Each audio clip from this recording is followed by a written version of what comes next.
The Grand Canyon mid-air collision is a tragic event in aviation history. It took place on June 30, 1956.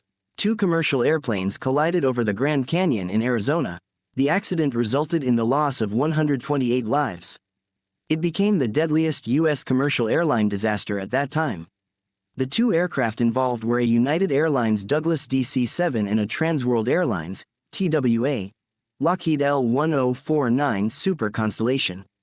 The United flight was en route from Los Angeles to Chicago, while the TWA flight was flying from Los Angeles to Kansas City.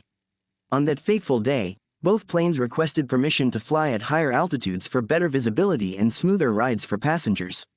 However, air traffic controllers denied these requests due to other air traffic on their routes. As both aircraft entered uncontrolled airspace near the Grand Canyon, they lost contact with air traffic controllers on the ground. At around 10:30 a.m., they collided midair over the canyon's north rim area known as Chewer Butte. The collision caused both planes to crash into the canyon's walls and explode upon impact. All passengers and crew members on board perished instantly. After receiving reports of missing aircraft from both airlines, authorities launched search and recovery efforts for survivors or wreckage near Chewer Butte area of Grand Canyon National Park Service, NPS. However, due to its remote location and rugged terrain, conditions at crash sites made it difficult for search parties to access them initially. It took several days before helicopters could reach locations, where debris were scattered across cliffsides nearly 1 mile apart within park boundaries along Colorado River Corridor, below North Rim Plateau edges where impact forces shattered planes into thousands pieces beyond any possible recognition as once having been part modern jet-age transportation marvels. Investigators eventually determined that poor visibility played significant role leading up this disastrous event since neither pilot saw other plane approach, until it too late avoid catastrophe which then unfolded seconds after their wings clipped each other sending them spiraling down towards Earth below. The Civil Aeronautics Board conducted an extensive investigation into the cause of the collision.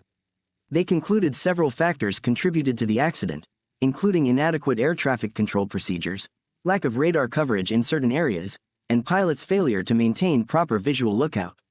At 128 fatalities, the Grand Canyon collision became the deadliest U.S. commercial airline disaster and deadliest air crash on U.S. soil of any kind. This tragic event led to a significant change in the aviation industry.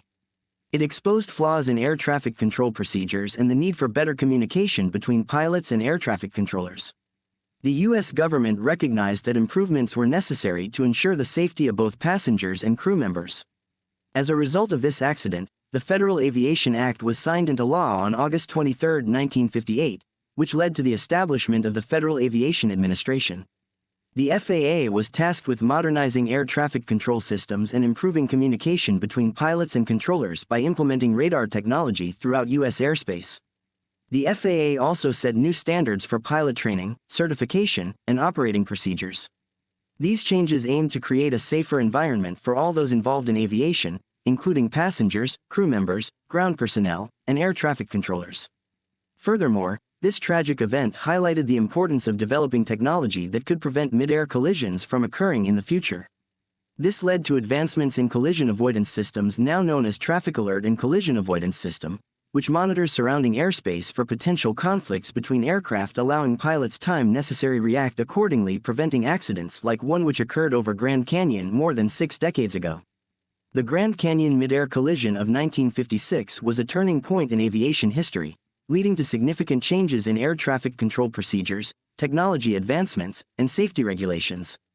This tragic event reminds us of the importance of prioritizing safety and continuously striving to improve aviation standards for the protection of all those involved in air travel.